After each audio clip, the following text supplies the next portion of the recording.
Olá, tudo bem? A palavra de Deus diz assim, Amós 8, verso 11: Eis que vem dias, diz o Senhor Deus, em que enviarei fome sobre a terra, não de pão, nem sede de água, mas de ouvir as palavras do Senhor. Como esse dia ainda não chegou, vamos continuar ouvindo as palavras do Senhor. Vamos orar? Grande Deus, nosso Pai, nos abençoa no estudo da Tua palavra, nos dê sabedoria, livra-nos do mal, em nome de Jesus. Amém. No estudo de hoje sobre profecias, vamos lembrar sobre imagens do casamento. Como nas profecias Deus relaciona a sua igreja, a sua esposa e ele como noivo.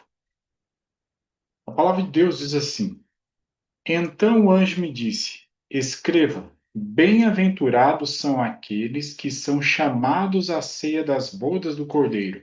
E acrescentou: São estas as verdadeiras palavras de Deus. Então, se nós somos chamados, os chamados para o casamento são os convidados, a igreja. O noivo é o Cordeiro, Jesus Cristo. E nesse capítulo, capítulo 19 de Apocalipse, a noiva é a Nova Jerusalém.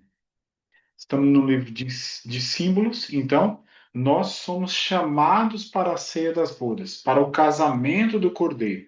Então não somos a noiva. Quem é a noiva? Nós temos no Apocalipse a noiva como a Nova Jerusalém. Gênesis 2, verso 15 diz que do Éden nós herdamos três instituições. A primeira delas, o trabalho. Tomou, pois, o Senhor Deus ao homem e o colocou no jardim do Éden para cultivar e guardar. O trabalho é uma bênção. Segunda instituição que trazemos do Éden, o casamento. Por isso, deixa o homem pai e mãe e se une à sua mulher, tornando-se os dois uma só carne. Então, o deixar está relacionado à maturidade. Deixar fisicamente, financeiramente, emocionalmente. Então, o lugar dos pais agora será preenchido pelo lugar do cônjuge.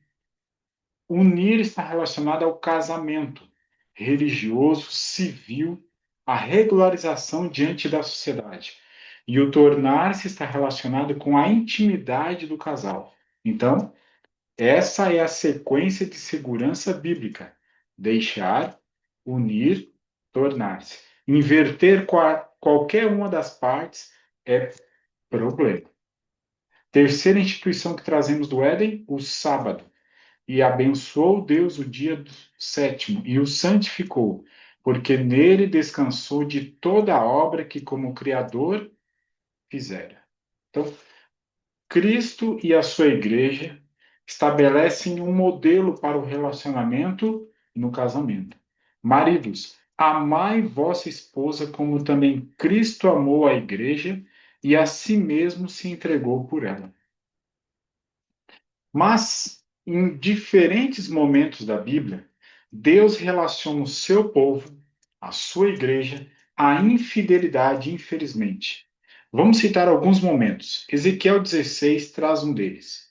Correu a tua fama entre as nações, falando sobre o povo de Deus, o povo da Bíblia, por causa da tua formosura, pois era perfeita, por causa da minha glória que eu puser em ti, diz o Senhor Deus. Mas confiaste na tua formosura e te entregaste à lascívia, graças à tua fama, e te ofereceste a todo o que passava, para seres dele. Então, a bela noiva, que é o povo de Deus, aqui está agindo como infiel.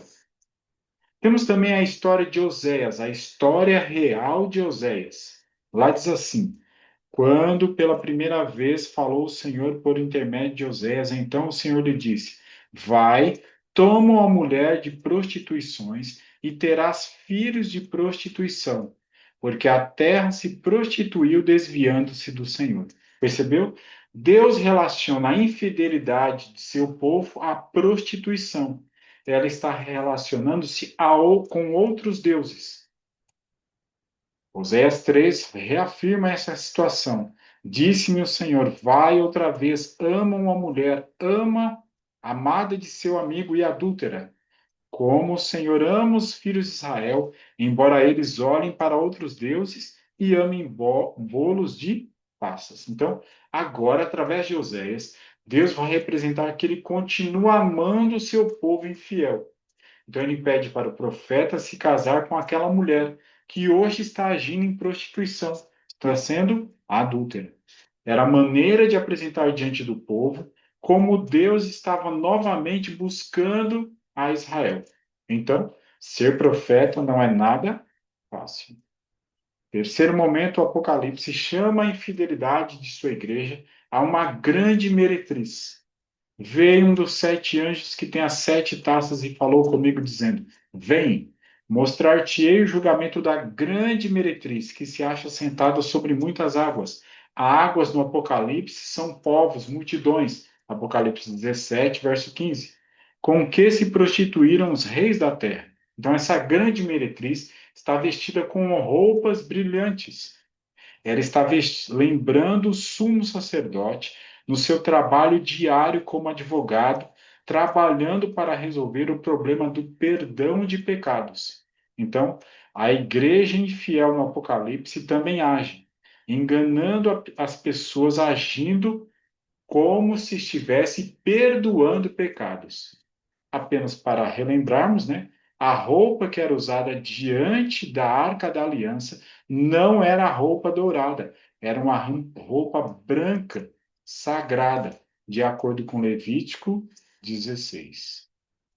Então exclamou com potente voz, dizendo: Caiu, caiu a grande Babilônia. Então a igreja infiel, cheia de roupa brilhante, fazendo papel de intercessor, ela tem um nome, Babilônia.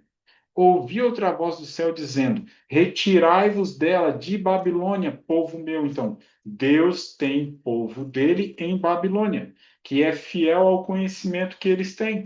Deus pede para levarmos a eles conhecimento da palavra e diz para eles saírem de lá. Dois motivos para sair de lá: para não ser cúmplices em seus pecados, motivo um. Motivo dois, para não participar dos seus flagelos. Deus agora, a Bíblia vai nos conduzir a lembrar sobre o momento de Isaac e Rebeca. Deus está iluminando Abraão para que ele não permitisse que seu filho estabelecesse julgo desigual. Disse Abraão ao mais antigo servo da casa, que governava tudo o que possuía: Não tomarás esposa para meu filho das filhas dos cananeus, entre os quais habito, mas irás à minha parentela e daí tomarás esposa para Isaque, meu filho. Então, longa viagem, mais de 1.000 quilômetros, para buscar alguém que pensa de maneira religiosa, como Abraão e Isaque, fiel à palavra. O que ele está evitando? 2 Coríntios 6. Não vos ponhais em julgo desigual com os incrédulos, porquanto que sociedade pode haver entre a justiça e a iniquidade? Ou que comunhão da luz com as trevas? Que harmonia entre Deus e o maligno? Ou que união do crente com o incrédulo? Ah, mas eu sou cristão e ele também é cristão. Veja bem, existem cristãos bem diferentes. Alguns acreditam que a pessoa morre, outros acreditam como a serpente que não morre. Deus disse: certamente morrerás. Então existem cristãos que acreditam que a alma morre, como Deus disse. Mas a serpente disse à mulher: é certo que não morrereis. Então há muitos cristãos que acreditam que a alma não morre. Ela sai do corpo, ela reencarna, ela vai para outros lugares, mas não morre. Estão acreditando assim como a serpente. Percebe? Se identificam como cristãos, mas eles são bem diferentes. A Bíblia diz: não vos ponhais em julgo desigual. Se homens e mulheres têm hábito de orar 2 vezes ao dia antes de pensar em casamento, devem fazê-lo 4 vezes quando pensam em dar esse passo. O casamento é uma coisa que influenciará e afetará nossa vida tanto neste mundo como no porvir, na nova terra. Depois dessas coisas, ouvi no céu uma como grande voz de numerosa multidão dizendo: Aleluia! A salvação e a glória e o poder são do nosso Deus, porquanto verdadeiros e justos são os seus juízos, pois julgou a grande meretriz que corrompia a terra com sua prostituição e dela vingou o sangue dos seus servos. Então, o final da Bíblia, no livro do Apocalipse, os últimos capítulos, os salvos estão regozijantes por dois motivos. Primeiro, a igreja infiel foi julgada, não enganará mais as pessoas. Segundo motivo, alegremos-nos, exultemos e demos-lhes a glória, porque são chegadas as bodas do Cordeiro, cuja esposa a si mesma já se ataviou, pois lhe foi dado vestir-se de linho finíssimo, resplandecente e puro, porque o linho finíssimo são os atos de justiça dos santos. Segundo motivo de muita alegria no final da Bíblia, no final do Apocalipse, é o casamento do Cordeiro. Vi também a cidade santa, Nova Jerusalém, que descia do céu da parte de Deus, ataviada como noiva, adornada para seu esposo. Então, lembra do começo da nossa meditação de hoje? Nós somos os convidados para o casamento do Cordeiro. E simbolicamente, no Apocalipse, quem é a noiva? A Nova Jerusalém. Apocalipse 21, verso 2. Vem, mostrar-te-ei a noiva, a esposa do Cordeiro, e me transportou em espírito até uma grande e elevada montanha, e me mostrou a santa cidade, Jerusalém, que descia do céu da parte de Deus, a noiva. O casamento, uma união para toda a vida, é símbolo da união entre Cristo e sua igreja. O espírito que Cristo manifesta para com a igreja é o que o marido e a mulher devem revelar um ao. Mas por que esse dia ainda não chegou, o dia desse grande casamento? Porque há um teste da demora. E tardando o noivo, foram todas tomadas de sono e adormeceram. Mas à meia-noite ouviu-se um grito: Eis o noivo, saí ao seu encontro. Então, o teste da demora separa os seguidores de Deus daqueles que desanimam no caminho. Qual é a característica do povo de Deus que permanece? É a perseverança. Aqui está a perseverança dos santos. Quem são eles? Os que guardam os mandamentos de Deus e a fé em Jesus. Que eu e você manifestemos hoje, todos os dias de nossa vida, a perseverança, mesmo diante do teste da demora, porque fiel é o Senhor, e muito em breve o Cordeiro se manifestará e haverá um grande casamento, a ceia das bodas do Cordeiro.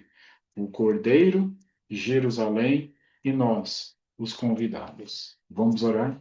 Grande Deus, abençoa-nos a termos o privilégio de estarmos felizes, alegres naquele dia, pelos méritos de Cristo Jesus, para a grande ceia das bodas do Cordeiro.